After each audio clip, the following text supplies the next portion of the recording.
أعوذ بالله من الشيطان الرجيم. بسم الله الرحمن الرحيم. تبارك الذي جعل في السماء بروجا وجعل فيها سراجا وقمرا منيرا، وهو الذي جعل الليل والنهار خلفة لمن أراد أن يذكر أو أراد شكورا.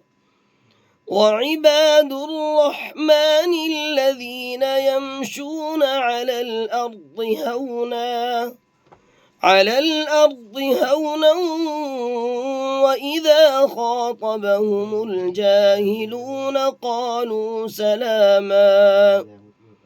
والذين يبيتون لربهم سجدا وقياما، والذين يقولون ربنا اصرف عنا عذاب جهنم إن عذابها كان غراما إنها ساءت مستقرا ومقاما.